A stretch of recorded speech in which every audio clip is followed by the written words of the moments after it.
Face à la juge Gruet avec David Barbet. L'invité face au greffier. Bonjour Natacha Hamel. Bonjour. Bienvenue, je suis le greffier d'Anne Gruet. C'est un plaisir de recevoir celle qui a notamment joué dans Femme de loi. Dans quelques secondes, vous allez être face à la juge. Si certains en rêvent, d'autres l'ont redouté. Comment vous sentez-vous avant de rentrer dans son bureau ? Très bien. Niveau de stress de 0 à 10 ? Je ne ressens pas le stress par rapport à Madame la juge. Non, j'ai d'autres sources de stress tout à fait efficaces dans ma vie. Tout va bien. Non, à ce niveau-là, pas. Vous avez des craintes, des peurs aujourd'hui ? Dans la vie ? Non, aujourd'hui.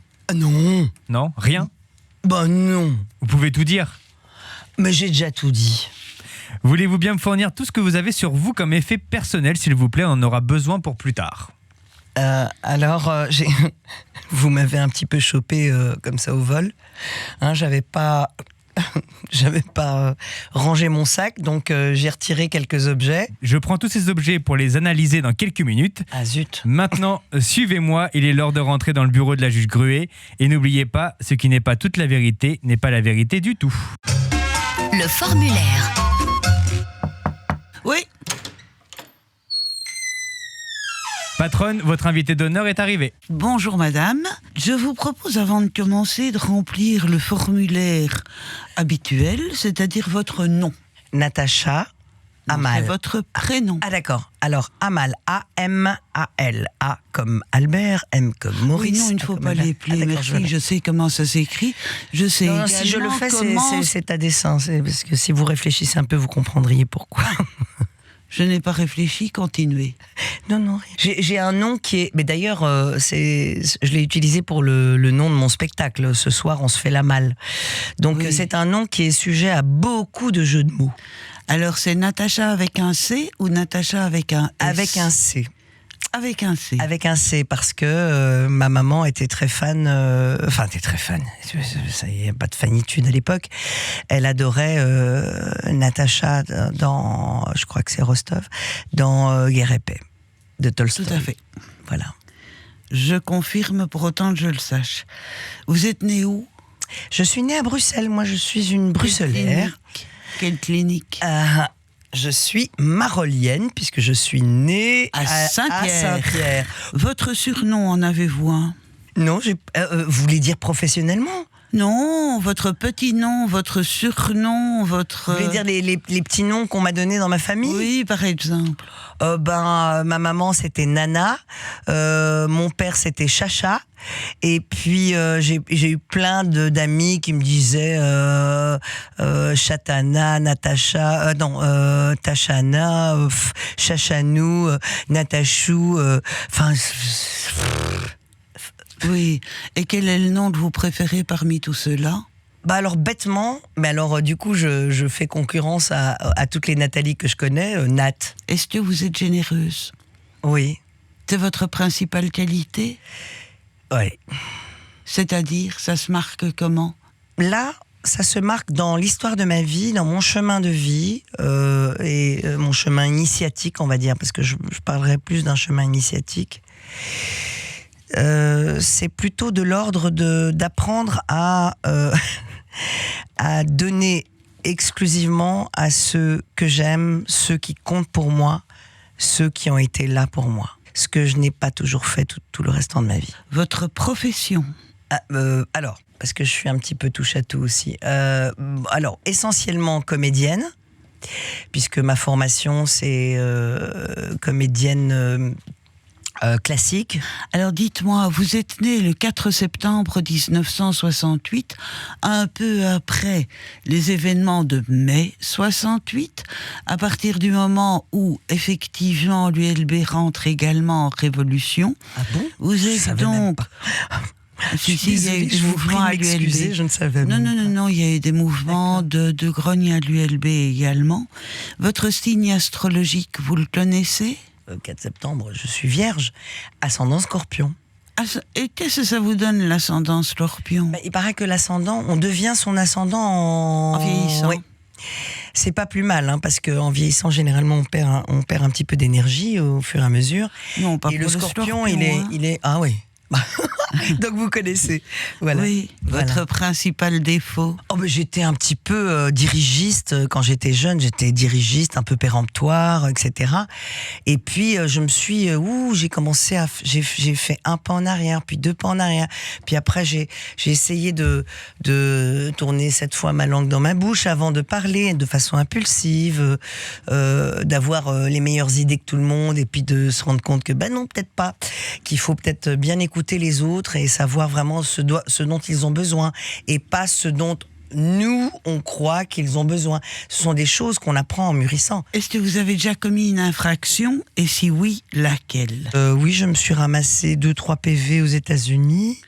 Oh non, madame. Bah, c'est des infractions, ça. Oui, tout le monde fait ça sauf moi. Alors, est-ce que vous avez déjà fait du mal à quelqu'un? Oui, mais ça, c'est des infractions dans le vol. code pénal. Un vol, mais non, hein. Un meurtre? Oh, non. Vous en avez rêvé pourtant, rien qu'à voir votre tête. Ma mère en a rêvé De quoi? de tuer un de mes maris, de mes ex-maris. Ah oui, elle vous l'a dit? Elle me l'a dit, elle me rêve dit, de ah, le tuer. Si je pouvais le voir, je le tuerais. Mais je dis, mais maman, t'as 80... c'était il y a un an. Et elle l'aurait J'ai dit, mais tué t'as 82 ans, mais déjà tu marches à peine, tu vas pas prendre un quota. J'ai dit, Racontez le fantasme. Non. Elle l'aurait tué comment? non, mais ça me fait rire, mais non, elle a dit, je prendrais un couteau. Je dis, maman, mais tu laisses Bêtement, tomber, oui, mais quoi. est-ce qu'elle sait Mais où parce que- frapper? Mais non, la pauvre. Alors, vous avez déjà été victime de quelque chose sans oser porter plainte? Ah, mais ça, plusieurs. Exemple. Mais ça, je ne peux pas le dire, madame. Pourquoi? Madame le juge, je ne Oui. peux pas le dire. Vous appartenez à une génération qui n'est pas si lointaine que la mienne, même pas loin. On peut dire 10 ans, mais enfin, à Oui, part peu ça... importe. Peu importe. Vous appartenez donc à une génération voisine de la mienne et vous savez très bien qu'il y a des choses que les femmes n'ont jamais racontées à l'époque. Bon, alors je vous dis ce que c'est. Vous avez été victime de harcèlement sexuel ou de chantage sexuel. Non, chantage. Mais ça, je peux en parler 50 ans, ça. Oui. Chantage sexuel, mais c'est du petit pipi, ça, à côté de... Ah, bec. Non. Soyez pas grossière. Non. Pipi, c'est grossier. Pardon. Ouais, Pardon, madame la juge. On garde ça pour le petit oiseau de Marrakech. Non, bien sûr. Pardon. Ça a orienté une partie de ma carrière, d'ailleurs. Le Vous harcèlement êtes laissé sexuel. faire? Pas du tout, justement. Oh, merde. Ah, bah oui. Mais j'ai Excusez-moi, commencé ma carrière au cinéma. Première et bah, chose que moi je fais, c'est céder. Il faut voir les moyens pour atteindre son but. Quoi. Non, mais ça, j'en ai déjà parlé, même en France Ah et oui, tout. d'accord. Donc, parlons d'autre Des chose. grands producteurs C'est connus. quoi et le puis truc voilà, quoi, que c'est je peux tout, pas hein. entendre Enfin, parce que je suis trop non, vieille? non, ça, pas du tout. C'est pas ça que j'ai dit. Hein. Ah bah si, J'ai dit vous que avez... non, vous faites partie d'une génération qui est voisine de la mienne, Oui. où les femmes ont souvent mis un mouchoir, boisseau. un mouchoir très digne sur certaines mésaventures. Je me permets de dire que sur Simone de Beauvoir, depuis elle, en tous les cas, on est un peu plus libéré de ça. Moi, j'aime bien qu'on me parle clairement parce Non, que mais moi, j'ai rien compris. Alors, c'est très bien, c'est très habile de votre part, mais vous n'aurez C'est pas m'aurez habile, pas. hein. Vous ne m'aurez de toute façon pas. Tout ça pour la simple et bonne raison, Madame le juge, c'est que c'est quand même génial. Je dis tout le temps Madame le juge. Oui, vous C'est pouvez vraiment arrêter. excusez-moi. Hein. Ah, mais alors, c'est quoi Oui, votre prénom? donc- Ah bah non, Je peux pas Madame vous- Gruet. Madame Gruet. Oui. Alors, Bon, Madame Gruet. alors. Madame Gruet, ce que je voulais vous dire, c'est que et les jeunes le comprennent très bien aujourd'hui. Oui. Parce qu'ils sont beaucoup plus évolués que nous au Ah oui. niveau, Je vous remercie, parlez pour vous. Oui. Alors, Non, mais ils ont une compréhension. Moi, quand je pense à ma mère quand j'étais jeune, je disais, mais maman, enfin, et tout ça, avec tout ce que tu vis et tout, faut que tu ailles voir un psychologue. Jamais, un psychiatre, jamais, plutôt crever. Donc, il y a une espèce d'ouverture d'esprit que les générations antérieures n'avaient pas. oui. Et ce qui... Attention, hein, Rien. mais c'est pas grave, j'y arrive. Et donc, ma mère, je lui rends hommage parce qu'aujourd'hui, elle a une ouverture d'esprit qui est assez extraordinaire. Oui. Mais c'est une guerrière. Maintenant, me concernant, je refuse de m'identifier à certaines mésaventures du passé, à penser que je suis définie par ça. Moi, ce qui me définit, c'est la capacité à être heureuse, c'est la capacité à l'émerveillement, c'est la capacité à transmettre du bonheur, à rire très très souvent, voire tous les jours, et à transmettre ça à la plupart des gens qui m'entourent et à la plupart des gens que je rencontre. Point. Alors là, je vous dis tout de suite, je n'ai rien compris, mais j'abandonne parce que je sens que je suis pas de la génération qui comprend ce genre de choses. En tous les cas, c'est ainsi qu'on me catégorise. Purée merde. Enfin, quand je pense que j'ai fait toutes les expériences sexuelles qu'il y avait moyen de faire, parce que nous étions une jeunesse libérée, n'est-ce pas? Quand je pense que j'ai fait toutes les conneries qu'il y avait moyen de faire, et je me retrouve ici face à une personne qui me dit que je n'y connais rien. Jamais je Qui n'oserais. qu'elle se prend? Je n'oserais jamais dire ça, mon Dieu. Madame Gruet. Ah, vous en faites pas. Alors, est-ce que vous pensez que mon compte-rendu sera bon à l'issue de l'entretien? La réponse est non. Donc là, on peut passer la question. Et enfin, votre chanson préférée du moment, votre chanson préférée qui vous tourne en tête? Oui, madame.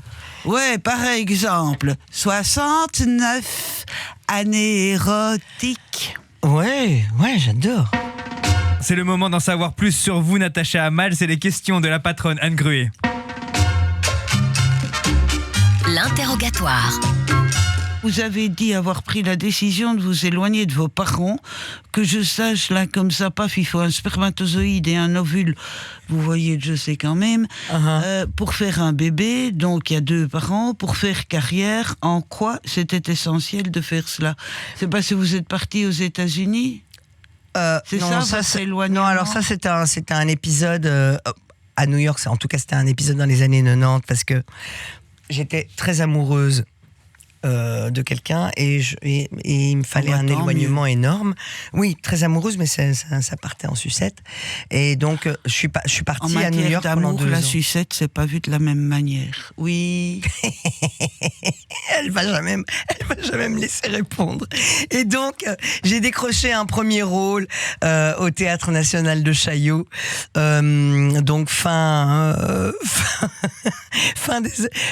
vraiment, allez, en décembre des 89, et je me suis installée à Paris parce que j'ai enchaîné.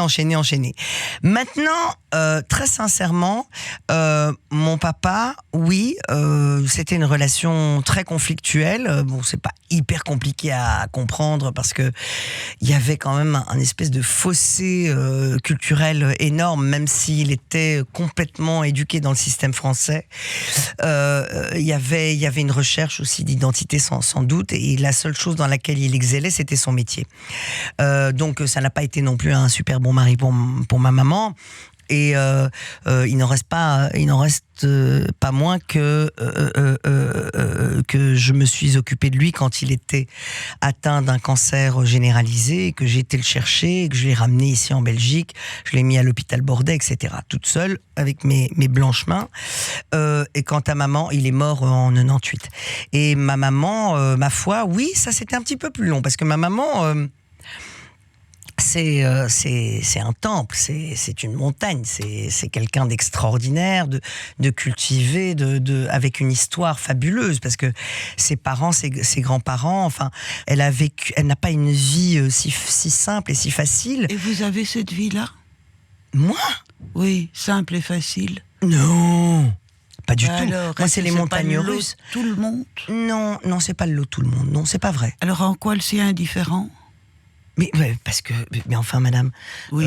Quand on a 83 ans aujourd'hui, oui. Vous pensez que dans les années 70, une femme qui se sépare de son mari, qui est donc une espèce de notable, hein, donc oui. Quelqu'un qui gagne bien sa vie, etc., oui. Et qui se retrouve avec 3 enfants en bas âge, c'est bien vu par la bourgeoisie? Pas du tout. Mais alors pas du tout. Quoi? Bien vu par la bourgeoisie? Mais pas du tout. En quoi? À cette époque-là, pas du tout. Ne faites pas semblant de ne pas savoir. Je ne fais pas semblant de ne pas savoir, je sais à peu près ce qui se passait pour une femme divorcée dans les années 70, madame. C'est-à-dire que je l'ai moi-même été. Donc je sais à peu près aussi... Mais vous que étiez les notable. Pardon ? Mais vous aviez déjà une position de notable. Pardon ? Mais vous n'étiez Attendez, pas... je veux dire, on est d'accord que je suis pas de la même génération, que je suis d'une génération antérieure, mais j'étais pas notable à 20 ans. Et vous avez divorcé à 20 ans ? Non, 24. D'accord. Mais vous avez l'air jeune, je comprends pas. J'ai 67 ans, là, comme Au ça. nom d'un chien. Mais vous paraissez vachement plus jeune. Ah ben je suis non. désolée. Quand je dis que nous avons 10 ans de différence, c'est plus que ça même. Mais on s'en fiche. Alors effectivement, j'ai divorcé à 24 ans, et je sais dans les années 70, et je sais fin des années 70, et je sais à peu près ce que ça peut représenter, c'est-à-dire le bannissement de toute la société, parce qu'une femme n'est plus invitée par une autre femme, elle pourrait lui prendre son mari. Exactement. Et donc c'est assez vrai que j'ai éprouvé ce que mon père, qui était cardiologue, il était médecin également, a pu dire des gens sur leur lit de mort. Tous vilipendent la femme. Le mari parce que sa femme l'a emmerdé toute sa vie, et la femme parce qu'une autre a voulu lui prendre le mari. C'est Donc atroce. j'ai une magnifique opinion de ce qui peut se passer, et qui finalement fait que le divorcé, c'est un homme à prendre, et qu'une femme divorcée... Elle n'est plus bonne à rien. Voilà. Comment définissez-vous l'amour pour vous aujourd'hui ? Ce serait quoi le flash d'amour ? Quelque chose que j'ai déjà vécu ou que j'espère vivre? Non, Ça, c'est vraiment très différent. les deux ensemble. Hein? Donc vous faites un melting pot, parce que nous parlons belge, Excusez-moi, ça me fait rire. un melting pot de tout, et vous sortez de vous-même pour rêver, qui peut être un personnage réel, mais de préférence pas, quelque chose que vous rêvez. Mais je rêve, je suis une très grande rêveuse. Je rêve énormément la nuit et je me souviens de mes rêves en plus. Je vis des films, je vis des aventures. Et parfois, quand Prince charmant. Ah, mais oui, mais non, non. Non, moi ce dont je rêve, La sécurité, la douceur, c'est quoi ? c'est quelque chose de terriblement doux, qui respire la paix, la douceur, et où on n'est pas en train de couper les cheveux en 50 000 et de se prendre le chou toutes les 5 secondes pour expliquer à l'autre ce qu'il n'a pas compris ou ce qu'on pense qu'il n'a pas compris, et lycée de C'est une Versailles. symbiose d'esprit. Voilà, c'est ça, quelque chose où on n'a pas vraiment besoin de rentrer systématiquement dans les détails, mais où vraiment il y a un côté où on se prend ou la main physiquement, ou on se la prend vraiment spirituellement. C'est-à-dire un regard, une douceur, une... Excusez-moi, hein, vous êtes là sous la main, donc je vous en C'est prie. l'homme idéal. Le pauvre. Non, je suis pas cougar, vous inquiétez pas. Et donc Pas encore. non, pas du tout. Ah non, pas du tout. Ah non, oula. Et donc non, voilà, quelque chose où on rigole aussi beaucoup, c'est-à-dire quelqu'un, oui, qui... Je sais pas, on se pose pas trop de questions. On va pas continuer sur le sujet parce que je sens que monsieur le greffier a une question à vous poser. Oui, Natacha Hamel, vous avez joué dans plusieurs séries à succès sur TF1. Ouais. Pourquoi ça s'est arrêté ? Ce n'est pas pour cracher dans la soupe, loin de là. Je n'ai jamais craché dans la main qui me nourrissait. En revanche, oui, je me suis, à un moment donné, j'étais lassée. Et j'ai des gens qui m'ont dit, mais c'est quand même curieux, comment ça se fait que dans toutes les séries policières françaises, il y a toujours les mêmes répliques. Et j'ai dit, pardon, excuse-moi, charmante personne, de te dépuceler le cerveau, mais il y a des logiciels pour écrire les scénarios. Pourquoi ça s'est arrêté au final ? Parce que vous parlez de lassitude, mais c'est de votre côté que ça s'est arrêté, pas du côté de TF1. C'est-à-dire qu'en fait, je leur ai dit, ça faisait déjà 3-4 ans que je leur disais, écoutez, il y a des phrases qui ne sont... C'est pas du bon français. Là, il y a des fautes. Il y a des fautes de français. Est-ce que je peux les corriger ? Je devais demander la permission. Et on ne me l'octroyait pas. Parce qu'on me disait, non, ça a été validé par TF1. Tu dis le texte tel qu'il est. Mais pourquoi vous n'avez pas décidé de proposer votre série à vous, avec votre écriture ? Très drôle. Impossible. Ça n'existe pas en France. C'était dur chez TF1 au final. C'était pas la rigolade. C'était une sorte d'imprimatur. Oui. Et on n'avait pas le droit, je n'avais pas. Par exemple, on a retourné les premiers épisodes qui ont cartonné, bon, comme la suite d'ailleurs aussi. On avait les bras nus. Il faisait une chaleur de gueux dehors. Il faisait genre 40 degrés. On tournait quand même. Donc on avait quand même des tenues. Mais on avait des petits débardeurs, mais très élégants, avec une jupe, des talons et tout. Et même les sandales pieds nus, qui ne se voyaient pas à l'écran, on a dû retourner avec des chaussures fermées et avec une veste pour couvrir les épaules parce que c'était une juge, enfin une femme de loi. Une femme de loi, donc oui c'est ça. N'avait pas le droit d'avoir les bras nus, ça ne se faisait pas. Monsieur le greffier, vous aviez saisi une série de choses, là. On va maintenant analyser vos effets personnels, chère Natacha Hamel. La saisie. Patronne, voici les objets de Natacha Hamel. Si vous avez besoin d'une pince pour les cheveux. Non, merci, j'en ai beaucoup moins que Mme Hamel. On a également donc des lunettes qu'une amie vous a offert. Oui. Oui, je peux essayer. Parce que j'aurais l'impression d'avoir l'air de Groucho Marx. Mais c'est un peu des lunettes comme ça aussi. J'ai fait une mise en scène sur un spectacle de Groucho Marx. Oui, elles vous vont vachement bien, je trouve. Oui, vous savez quoi ? Comparativement à moi. Je suis incapable de vous voir avec ces lunettes. Oui, c'est juste des mini-loupes, quoi. Des mini-loupes peut-être, mais moi je sais pas. Vous pouvez les essayer parce qu'à chaque fois vous dites que ça ne vous va pas, mais... N'oubliez pas qu'à l'âge que je suis presbyte. C'est pas choquant. Moi, en fait, j'ai un autre défaut C'est pas de mal, vue. vous savez. J'ai un défaut de vue qui est... c'est gentil. Moi, je suis hypermétrope et astigmate. D'accord, c'est beaucoup plus savant que presbyte, on est d'accord. C'est très emmerdant parce que presbyte, ça peut s'opérer. Vous avez une rétine qui est épaisse. Moi, j'ai une rétine qui est toute fine. Mais attendez, une poignée de près de loin. La presbytie, c'est la baisse de la vue naturelle chez les vieillards. On peut pas opérer Ça s'opère pas. La myopie, c'est oui, la myopie. mais pas la presbytie. D'accord. Enfin, pas à ma connaissance. Bon, la suite, avancez. Vous avez un destructeur d'odeur. Alors, je vais vous le tester. Tenez, couvrez votre flacon, là. Votre truc, vous en foutez. Vous allez voir, ça sent super bon. Ça sent très frais. C'est délicieux. Ça sent le citron. C'est magnifique. Ben oui. Mais pourquoi vous avez ça dans votre sac ? Parce que quand je monte dans le train, parfois, je peux avoir un voisinage qui sent pas très bon. Ça veut dire que dans le train, vous faites ça à côté de la personne. Ah ouais, carrément. Ou dans le taxi, si je monte après quelqu'un qui n'était pas très... Il n'y a jamais personne qui s'est plaint en disant « Qu'est-ce que vous faites ?» Personne. Hier, j'étais à une conférence de presse et ma conductrice, adorable, j'ai dit « Vous ne sentez pas mon parfum, j'ai l'impression. » Et pas parce que je m'inquiète de ça, c'est simplement parce que je sentais qu'elle était un peu concentrée sur son volant. Et je dis « Vous sentez la cigarette, c'est ça ?» Elle dit « Oui. » J'ai dit « Oh bah zut alors !» Du coup, j'ai fait « Attendez. » Elle a fait « Oh là là, ça sent bon. » Elle était toute contente. Voilà. Vous ne fumez pas ? Si. Si je sens la cigarette, je fume, bien sûr, oui. Pas ici dans le studio. Mais comme tous les fumeurs, 1, ça ne se dit pas, et 2, on cherche à arrêter. Sauf qu'il n'y a pas moyen... Je suis désolée, la foudre ne cible pas cet endroit-là du corps humain. Moi, j'ai déjà arrêté plusieurs années grâce à un hypnotiseur. Et ça avait formidablement bien marché.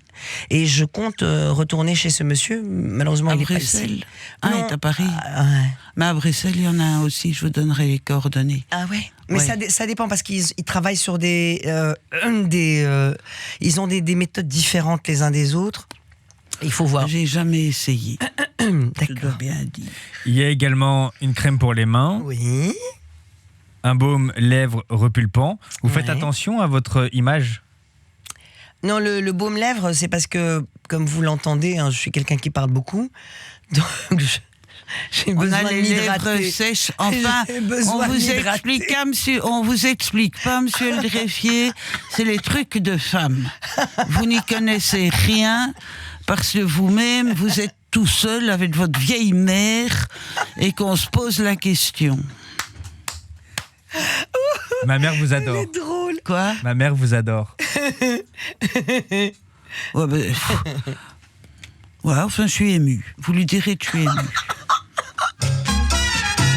Natacha Hamel, c'est le moment du compte-rendu de la patronne. D'accord.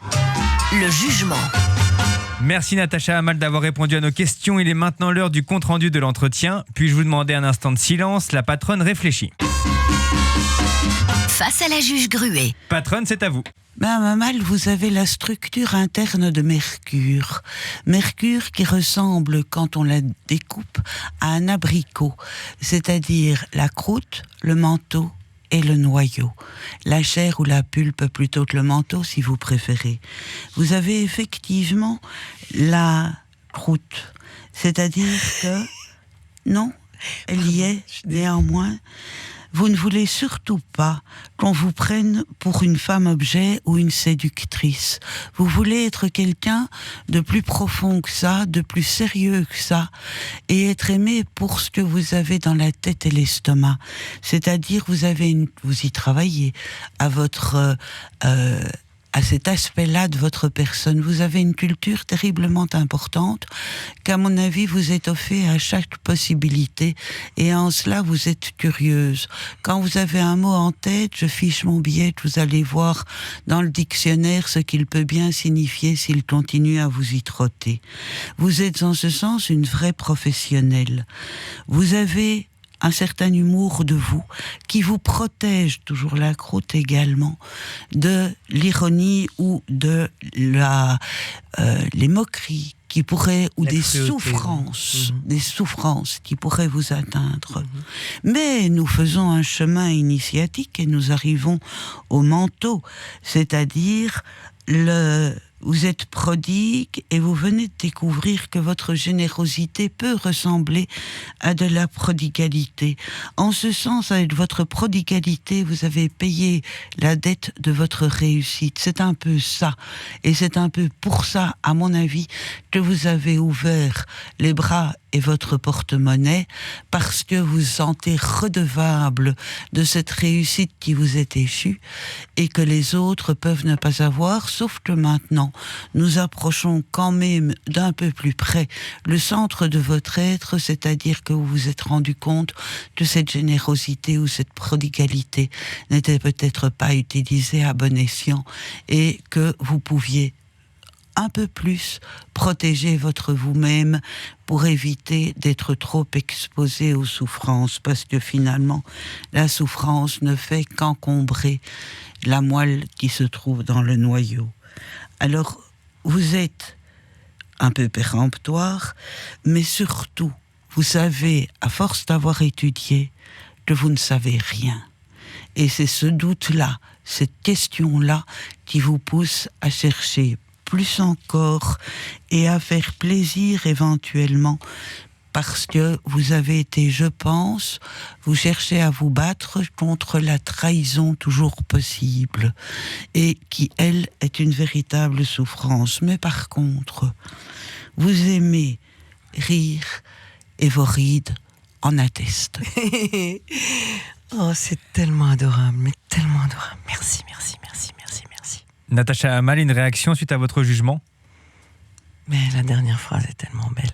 Non, tout est juste. Vraiment, ça me touche énormément. C'est terriblement humain ce que vous dites et ça atteste, vous concernant, d'une profonde humanité. Vraiment, mes hommages, madame. Je finis par me demander s'il y a autre chose en moi que de l'humanité. C'est terriblement troublant. Parce qu'en fait, l'humanité, chacun la définit à sa manière. Et en fonction de celui qui me parle, je suis humaine à la manière d'eux ou à la manière d'eux. Je suis finalement une sorte de kaléidoscope. Le kaléidoscope vous dit au revoir. Que retenez-vous de votre entretien avec Anne Gruet, Natacha? Alors, qu'est-ce que je retiens? Je retiens que sous la légèreté apparente, il y a beaucoup de fond et beaucoup de profondeur, on va dire. Et puis, quelqu'un de très fin. Et je sais pas, tout d'un coup, j'ai Vous êtes ému? Oui, un peu, oui. Mais il y a un personnage comme ça qui me vient. J'espère que vous ne vous en offenserez. Dites toujours, on verra après. Vous avez un petit côté aussi, c'est très curieux parce que je vois quand même quelqu'un d'imposant, qui existe. Je vous remercie. Mais en même temps, je mets 60 kilos. J'ai le mot lutin qui me vient à l'esprit. C'est-à-dire un côté lutin, un côté, un côté sautillant, un côté... c'est gentil. J'aime beaucoup. J'aime beaucoup, je vois très bien l'image du lutin et j'aime beaucoup, c'est celui qui peut aller partout en s'adaptant. Natacha Hamel, vous êtes libre. Face à la juge Gruet, un podcast Vivacité.